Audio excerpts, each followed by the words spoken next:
Welcome to CivilNet. Today we're joined by the Ambassador of the European Union, Andrea Wiktorin.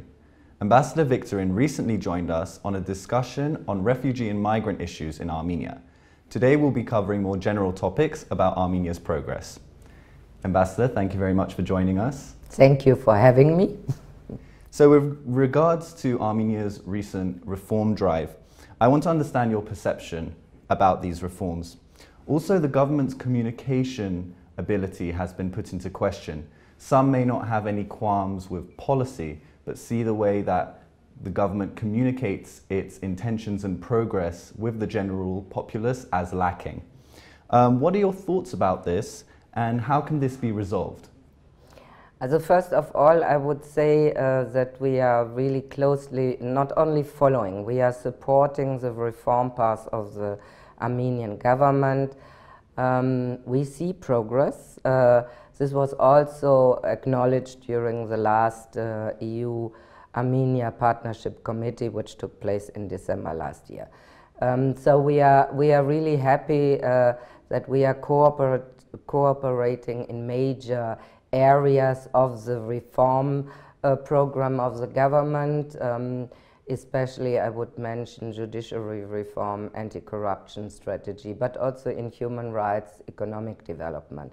And we are also rather proud that Armenia or the Armenian government sees our comprehensive and enhanced agreement we have with Armenia as blueprint for the reform process. I think this shows that we have a shared understanding.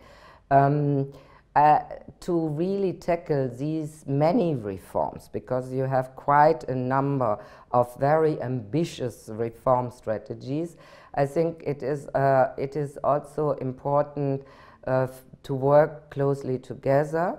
And yes, it is important to explain to the public what the reform steps mean, what are the implications for the people, and this again is a process where you have to discover or develop a communication strategy. We stand ready to support Armenia in this direction if wanted, and also to give back best practices, because we have quite a number of member states who had similar difficulties, who went through a transition period, and I think they can share their best practices, how to address this question. It's always the question, who is the recipient of your communication? Are you talking to a think tank community?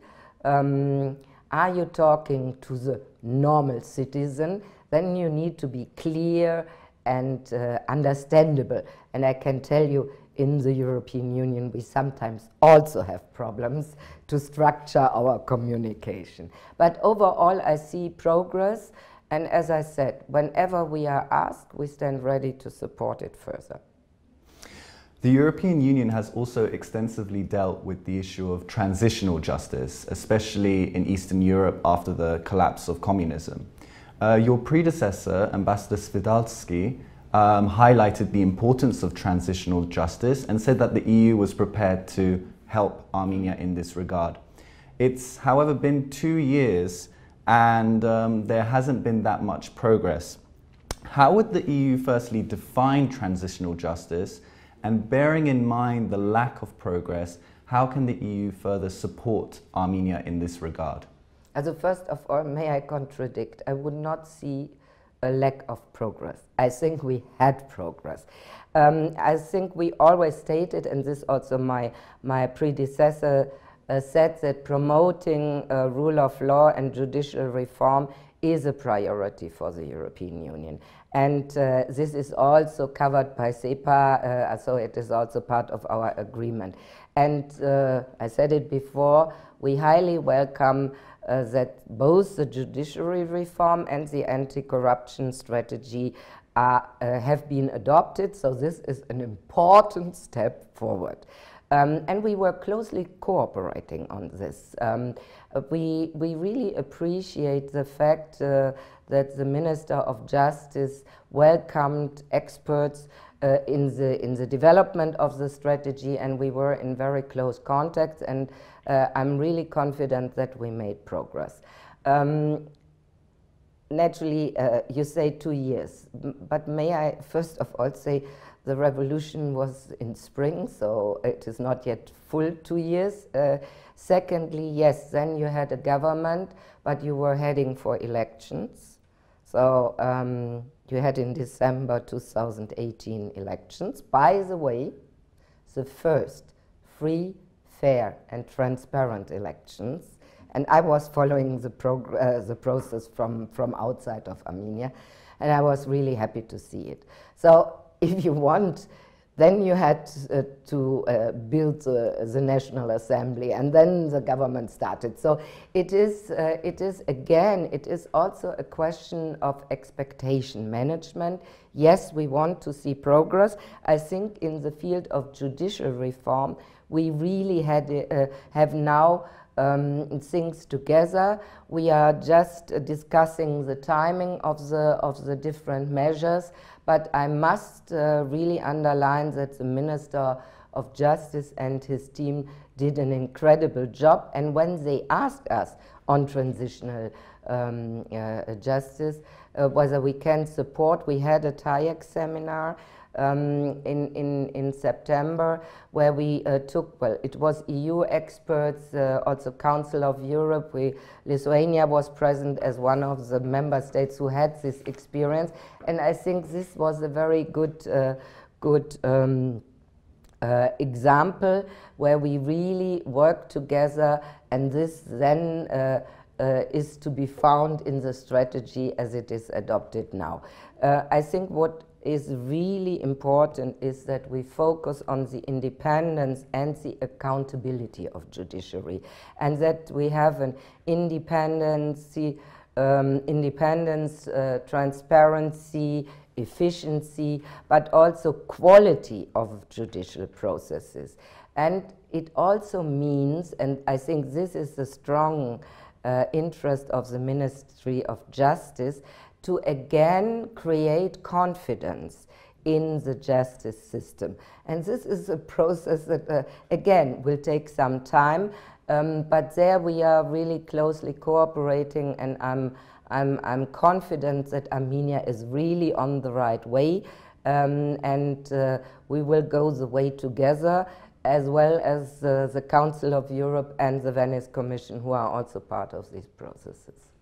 So following on from what you just mentioned about the Ministry of Justice and the judicial system, you've made some positive remarks. The headlines at the moment have been dominated by the quarrel between the President of the Constitutional Court, Hrant Tovmasyan, and the Prime Minister, Nikol Pashinyan.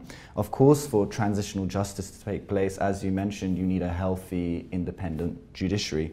Do you think the government is going about this the right way, and what would you advise to the government? Well, first of all, yes, we see the tension around the Constitutional Court, and we are closely following the situation. However, there are decisions that have to be taken by the Armenian side, and what is during this whole process now, you have in the investigative committee, there are cases, so we are not commenting on ongoing cases. This is not the task of either the delegation nor the European Union. What we see, and I think this is important, is that the government is in close contact with the Council of Europe and the Venice Commission. And the European Union is really welcoming the fact that the Venice Commission is part of the whole process, giving advice, and sometimes it's also important to have the possibility to have direct contacts and not to discuss everything publicly. And what I again want to underline, it is also a little bit about communication. When let's say the comments of the rapporteurs came out, I saw on Saturday the interview of the Minister of Justice, And we welcome this in the European Union because he gave the right message. We will solve the crisis with respect to the rule of law. This is important, and this message was given directly. And I'm confident because there is a willingness, both I think on the side of the government, but also on the side of the Council of Europe and the Venice Commission, to give advice. Naturally, the decision has to be taken here.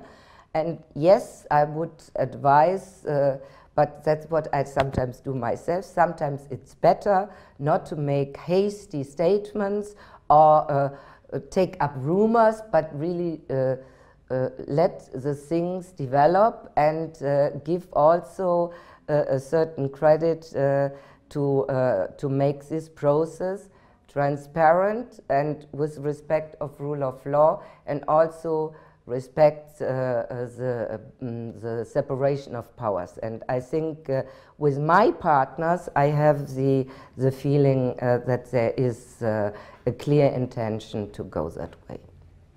On the 18th of January 2019, the dialogue on visa liberalization was officially launched as part of the Armenia-EU Comprehensive and Enhanced Partnership Agreement. Of course, every member state of the EU must approve. And with regards to visa liberalization in general, we know that France has had some concerns. Where do we stand now, and what is the outlook? The prospect of launching a visa liberalization dialogue is certainly there, and it is also laid down in SEPA. It says that the dialogue could be launched in due time when all the requirements are met. So until now, we have not yet launched the dialogue because this needs a formal procedure, and all EU member states have to find a consensus and deal with it. In the same time, and this is also important, we have a constant dialogue on the implementation of the visa facilitation and the readmission agreement. And there we have meetings every year, and during the last meeting it was acknowledged that Armenia makes progress in the field of the implementation of the readmission agreement. However, this process has to be made sustainable. So, as you said, some member states, I will not single out one member state, have certain concerns. And again, I think it is not for me to judge what the Armenian government is doing, but I see that the foreign ministry is very engaged to reach out to the member states to explain what is going on in this country and really to try to tackle existing problems directly and bilaterally with the respective member states. I think this is a good step and it should be continued. It is very important that the member states are reassured that there is a full understanding of what visa liberalization means, and that it is also communicated to the citizens. And I saw that the Minister of Foreign Affairs was quite outspoken on this. He was also outspoken that, let's say, they are not supporting and are really asking citizens not to make or to try to seek asylum in European member states. I beg your pardon, you are a safe country, so we should agree that that Armenia is not a country where people can ask asylum in Europe.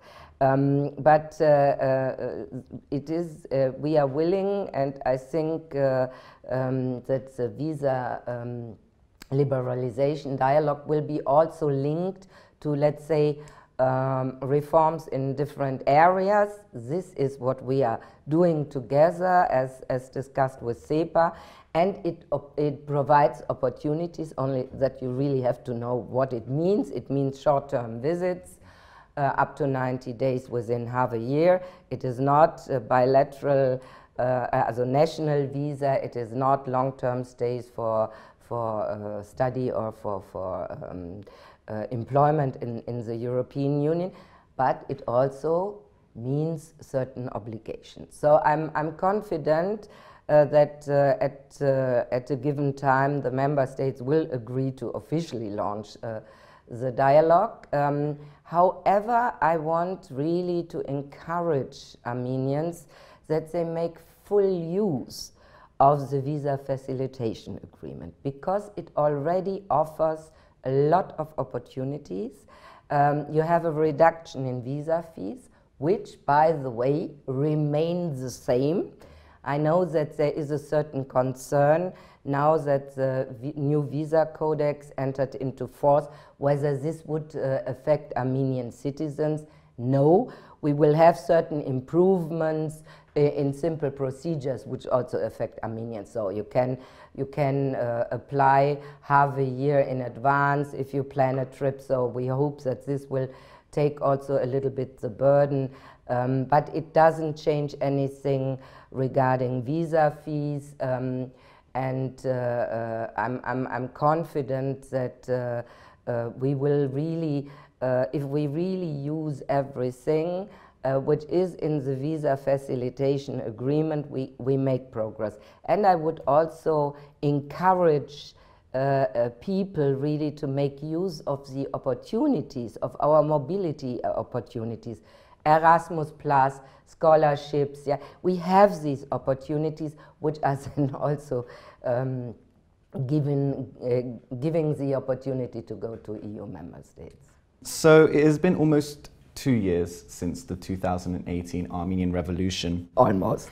And since then Armenia has experienced hefty changes. Yes. In 2019, The Economist's Democracy Index, as well as Transparency International's Corruption Perceptions Index, Armenia seems to be on the right track.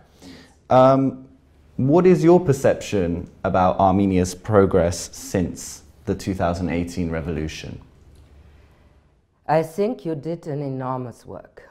And I can understand. You have a revolution. There is a lot of optimism and hope, but it is hard work to be done. Also, every EU member state who went through this transition can tell you that it takes time. But you are really tackling, I think, a lot of important areas where reforms are needed.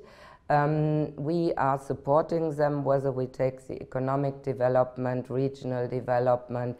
We are cooperating in the field of police reform. This is an area I think is very important. Judicial reform I already mentioned. Education is another topic where we are very active together. Tourism, so support for small and medium-sized enterprises. What I see is really also a change in perception of this country, because what I really liked, for example, is that the government, and especially the Prime Minister, is going into the region. Shortly after I arrived, we celebrated the National Day in Gyumri. I think this was a great idea. According to his press conference, I know this year we will go to Vanatsor. I think these are good signals. Because Armenia is not Yerevan, and it is really important that we take everybody on board and that we also really support regional development and that we show that there is an engagement. Naturally, and you had also success, I would say, which we consider an important step forward, was the adoption of the human rights strategy and the action plan. There are naturally certain fields, but you are closely cooperating. You are now a member of the Human Rights Council. The last periodic, universal periodic review showed the progress you made, but still there are certain areas that remain and which need to be tackled. So I think what is in a certain way concerning for me is the fact that I see an increase in hate speech and spreading of false information. And honestly, a country that has suffered so much, and I know that your government stands for values and for integration, it is very sad to see this. And I think this we have to tackle together, which shows that it is a revolution doesn't only mean that you have a new government, that you are heading for reforms. You have to integrate civil society, and civil society has to say no. We need media literacy. Don't believe everything you see in certain social media. And I think there are certain areas where we want to work together. Honestly, if I say that NGOs are harassed, that they are threatened, I'm the first one to stand up, because I think this is not possible in a country that really wanted to have a big change, and this is not coming from the official side. Which brings me to one point I think is very important, to have a change of mindset. And this also affects people, because they can say no to harassment, they can say no to discrimination, because these are core values we share. So we should really practice this, and we stand ready to support Armenia in this direction. I attach a great importance to be also in touch with civil society, with the people, and I really try to reach out to the different masses. On Friday I will go to Judicial, so I'm already looking forward to my next trip. But I think we are on a good way. We have to make the process sustainable, but it is not enough only to expect that the government has to change things. The people have to do the same. Ambassador, thank you very much for your time. And thank you for joining us at CivilNet.